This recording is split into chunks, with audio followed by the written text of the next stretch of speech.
कक्षा 10th के सभी विद्यार्थी ध्यान दें। आज की इस क्लास में इंग्लिश का एमपी बोर्ड की तरफ से 2025 का जो ब्लूप्रिंट जारी किया गया है, उस ब्लूप्रिंट को आज की इस क्लास में हम कंप्लीट करेंगे।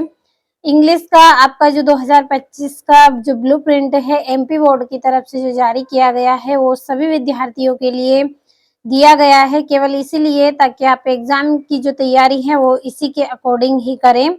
तो जितने भी क्वेश्चन आपको पढ़ने हैं वो इस ब्लूप्रिंट के अकॉर्डिंग ही आपको पढ़ने हैं। इसी के आधार पर जो प्रश्न आपको दिए गए हैं, अंक निर्धारित किए गए हैं सभी के, उसी को आपको इसमें से ध्यान से अच्छे से समझ के पढ़ना है। तो किस तरह से आपको पढ़ना है, चलिए हम वीडियो में समझ लेते हैं इसको। तो यहाँ पे आपको यूनिट्स, सब्जेक्ट, मैटर दिया गया है और unit wise allotment of marks दिए गए हैं। ऑब्जेक्टिव क्वेश्चन दिए गए हैं आपको एक एक मार्क्स के यानी नंबर के, और number of question marks wise दिए गए हैं। 2 नंबर, 3 नंबर, 4 नंबर और 5 नंबर के प्रश्न आपको यहाँ पे दिए गए हैं और टोटल क्वेश्चन दिए गए हैं कि कौन सा प्रश्न आपके कितने अंक का है। इस तरह का इस ब्लूप्रिंट में आपको यहाँ पे समझाया गया है। तो हम पढ़ते हैं। सेक्शन ए हमारा 10 मार्क्स का है, जिसमें रीडिंग दिया गया है, यानी कि पैसेज को आपको अच्छे से पढ़ना है और उसके जो क्वेश्चन दिए जाते हैं उनके आंसर आपको करने होते हैं। तो अनसीन पैसेज आपका रहेगा इसमें 5 नंबर का। इसमें से केवल ऑब्जेक्टिव ही आपके रहेंगे एक एक नंबर के आपके 5 प्रश्न रहेंगे इसमें से। बाकी 2 नंबर, 3 नंबर, 4 नंबर, 5 नंबर वाले प्रश्नों को आपको नहीं पढ़ना है और कुल प्रश्न की संख्या आपकी 1 रहेगी। तो समझने का अच्छे से प्रयास करें। 5 नंबर का पैसेज आएगा जिसमें से 5 ऑब्जेक्टिव आएंगे आपके एक एक नंबर के, बाकी किसी को नहीं पढ़ना है। दूसरा है अनसीन पैसेज, तो ये भी आपका 5 नंबर का पैसेज आएगा जिसमें से 5 ऑब्जेक्टिव आएंगे एक एक नंबर के, बाकी कुछ भी आपको इसमें से नहीं पढ़ना है। तीसरा है सेक्शन बी आपका 16 मार्क्स का रहेगा, जिसमें राइटिंग रहेगी आपकी। तो नोट्स मेकिंग करनी है आपको, यहाँ पे नोट्स तैयार करने हैं, साथ में एक टाइटल आपको इसमें से देना है। तो 4 नंबर का रहेगा। ऑब्जेक्टिव भी नहीं, 2 नंबर का प्रश्न भी नहीं, 3 का भी नहीं, केवल 4 नंबर में एक पैसेज आएगा जिसमें से आपको नोट्स बनाने हैं और एक टाइटल लेना है। तो जो नोट्स आप लिखेंगे उसके 3 नंबर मिलेंगे और एक टाइटल का आपको 1 नंबर मिलेगा। अगला है आपका letter writing, formal, informal letter. 4 number का लेटर होता है, सभी को पता है। ऑब्जेक्टिव ये कुछ भी आपसे नहीं पूछे जाते हैं, केवल 4 नंबर का एक प्रश्न रहेगा तो उसी को पढ़े, बाकी प्रश्नों को नहीं पढ़ना है। तो इस तरह से कुल एक प्रश्न इसमें से रहेगा। 4 नंबर में आपके जो लेटर एप्लीकेशन है उन्हीं को पढ़े, बाकी किसी को नहीं पढ़ना है। अगला है long composition, easy, article, paragraph. तो ये आपका 5 नंबर का है, तो सभी को पता है। ऑब्जेक्टिव भी नहीं आएंगे, 2 नंबर, 3 नंबर, 4 नंबर के भी नहीं आएंगे, केवल 5 नंबर का एक प्रश्न रहेगा जिसमें आपका निबंध भी हो सकता है, एक आर्टिकल भी हो सकता है या पैराग्राफ भी आपका हो सकता है। तो अच्छे से तैयार करें आप इन सभी को। और देखिए जो ब्लूप्रिंट है वो इस तरह से आपकी मदद करता है।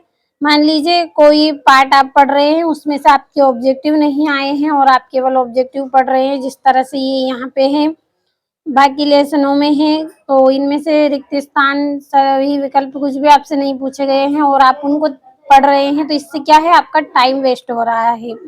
जिसकी तैयारी आपको करनी है उसकी तैयारी आप नहीं कर रहे हैं, बाकी कुछ अलग ही तैयारी कर रहे हैं, तो इससे क्या है, आपकी एग्जाम की जो तैयारी है वो अधूरी रह जाती है और आपका टाइम वेस्ट भी होता है और काफी परेशान भी हो जाते हैं आप। तो वो सब आपको नहीं करना है। पहले ब्लूप्रिंट को पढ़े, उसी के अनुसार ही आप पूरे जो आपके अध्याय दिए गए हैं उनको पढ़े। आगे पढ़ते हैं। पिक्चर गाइडेड दिया गया है आपको, ये 3 नंबर का दिया गया है, तो इसमें से ऑब्जेक्टिव भी नहीं आएंगे, ना ही 2 नंबर का प्रश्न आएगा, केवल 3 नंबर का आपका एक प्रश्न रहेगा, बाकी कुछ भी आपको इसमें से नहीं पढ़ना है। केवल 3 नंबर का एक प्रश्न कंप्लीट करें। सेक्शन सी आपका 10 नंबर का रहेगा, जिसमें ग्रामर दी गई है आपको। फिल इन द ब्लैंक्स आपको करने हैं 5 नंबर के। ऑब्जेक्टिव आएंगे इसमें से, जिसमें से आपको केवल एक आंसर भरना है, बाकी कुछ भी आपको इसमें से नहीं पढ़ना है। तो अच्छे से समझाने का प्रयास भी कर रही हूँ, आपको अच्छे से समझे ध्यान से। 8वां है डू एट डायरेक्टेड, ये 5 नंबर का रहेगा।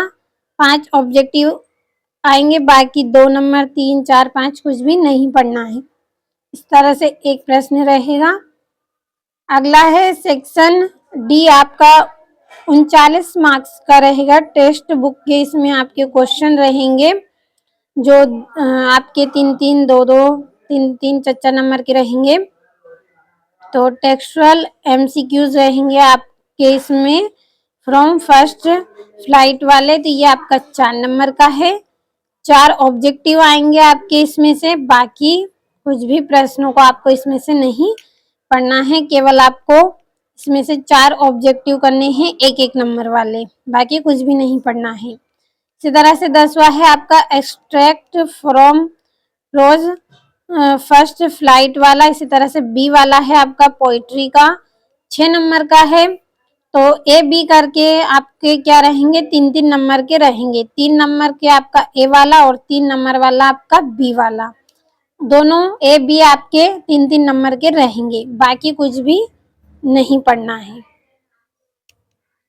अगला है आपका 11वां शॉर्ट आंसर टाइप क्वेश्चन, तो ये आपका 12 नंबर का रहेगा। तो थोड़ा हम छोटा कर लेते हैं, ताकि आप जो ऊपर ये आपके मार्क्स दिए गए हैं इनको भी आप देख पाएं और समझ पाएं अच्छे से। तो छोटा कर दिया है मैंने। ये आपका 11वां शॉर्ट आंसर टाइप क्वेश्चन दिए गए हैं फ्रॉम फर्स्ट फ्लाइट, तो ये आपका 12 नंबर का है। ऑब्जेक्टिव तो इसमें से नहीं आएंगे, क्योंकि 2-2 नंबर के 6 प्रश्न आपसे पूछे जाएंगे इसमें से। तो 2-2 नंबर के 6 प्रश्न आपको कंप्लीट करने हैं। कितने प्रश्न? 2-2 नंबर वाले 6 प्रश्नों को पढ़ना है आपको, बाकी कुछ भी इसमें से नहीं पढ़ना है। अगला है short answer type question from poetry, तो 4 नंबर दिए गए हैं, इसको ऑब्जेक्टिव नहीं आएंगे, केवल क्वेश्चन रहेंगे आपके, क्वेश्चन आंसर। तो 2 नंबर के 2 प्रश्न, 2 नंबर के 2 प्रश्न करने हैं, बाकी 3, 4, 5 नहीं पढ़ना है, कुल प्रश्न 1 रहेगा। 13वां short answer type question from footprints without feet, तो ये आपका 4 नंबर का है, जिसमें से ऑब्जेक्टिव नहीं आएंगे, केवल 2-2 नंबर के 2 प्रश्न आएंगे। क्या आएंगे? 2-2 नंबर के 2 प्रश्न, बाकी 3, 4, 5 कुछ भी आपको नहीं पढ़ना है। इस तरह से एक प्रश्न रहेगा। 14 है long answer type question from prose First Flight, तो ये 3 नंबर का, ऑब्जेक्टिव नहीं आएंगे, 2 नंबर वाला प्रश्न भी नहीं आएगा, केवल 3 नंबर का एक प्रश्न आएगा। क्या आएगा आपका? देख सकते हैं आप, ये यहाँ से 3 नंबर का एक प्रश्न, बाकी कुछ भी नहीं पढ़ना है। इसी तरह से 15वां है long answer type question, 3 number का रहेगा, ऑब्जेक्टिव भी नहीं, 2 भी नहीं, 3 नंबर वाला एक प्रश्न कंप्लीट करें। 4 नंबर वाला भी नहीं पढ़ना है और 5 वाला भी नहीं पढ़ना है, केवल 3 नंबर वाले एक प्रश्न को कंप्लीट करना है। 16वां है आपका, वो भी इसी तरह का है, ये भी आपका 3 नंबर का रहेगा, ऑब्जेक्टिव नहीं आएंगे, 2 नंबर वाला भी नहीं आएगा, 3 नंबर वाला आपका एक प्रश्न रहेगा। कितना? 3 नंबर वाला एक प्रश्न पढ़ना है, बाकी कुछ भी इसमें से नहीं पढ़ना है। तो इस तरह से यहाँ पे कुल अंक आपके 75 रहेंगे, और ये आपके क्वेश्चन 16 रहेंगे। तो 75 नंबर का है, ये बहुत ही इम्पोर्टेंट है। समझ गए होंगे आप किस तरह से आपको पढ़ना है। अच्छे से समझाने का प्रयास किया है मैंने, मुझे उम्मीद है आपको अच्छे से समझ में आया होगा।